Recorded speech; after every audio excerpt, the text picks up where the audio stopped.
Unphishable looks super cool though. I know these guys are also part of the Asian community, which is horribly underrepresented. So got to give them some love though.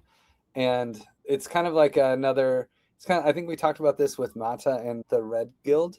They kind of have their own fishing technique simulation tools where you can go in and learn not to be fished, learn different ways that people will fish you. It's really great educational tooling for anyone who's new to Web3 that has to manage this stuff. I think it's really, I think we undertrain people who come into the space professionally and just expect them to figure it out on their own. But with great tooling like this, you can, if part of an onboarding to any kind of company, they should be using one of these, whether it's Red Guild or Unphishable, like the testing, getting people to test themselves so they can prep for when they're not being fished, So yeah, great education tooling and deserves way more donations than they got so far. So get in there. Yeah, and to add on what you were saying about supporting teams in the East, they actually have support for traditional Chinese and simplified Chinese, which is really important. We should be showing love around the world. Ethereum is global, and so we definitely tend to give more attention just to the West, just because that's where a lot of us, including me and you, are from. But it's really cool to see that they're supporting the Chinese ecosystem as well. Absolutely. Mab.xyz. Yeah, just cruising through it kind of looks like assertions.eth too, where it's like a simulation execution cap. It looks pretty cool.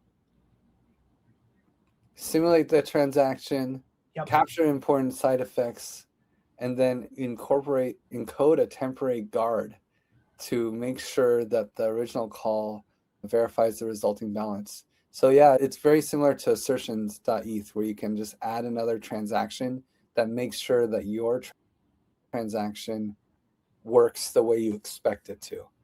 Transaction guard. Pretty cool. So if you're a developer, check them out, because you obviously want your transactions to do what you expect them to. And it's good that we have competition and multiple teams building towards this, so we can try the different tools and they can all compete to make us safer. And then one thing I want to note about them is if you use them and you're like, man, I really rely on this tool, they do so much to keep us safe. They only have 4 contributors right now, so your 1 USDC will be matched with over $6,000. Wow. Yeah, so if the round ended today and you were the last person to donate and you donated $1 to them, you would actually be moving $6,000 from the results to them. So, yeah, it's, if you know this project, you got to get in there. And they have all sorts of cool things. I was just looking at their website. They have a lot of it looks like they're doing some really cool stuff. Yeah, so check out mab.xyz. Looks like they have more than just that transaction guard. Really cool work. Yeah. So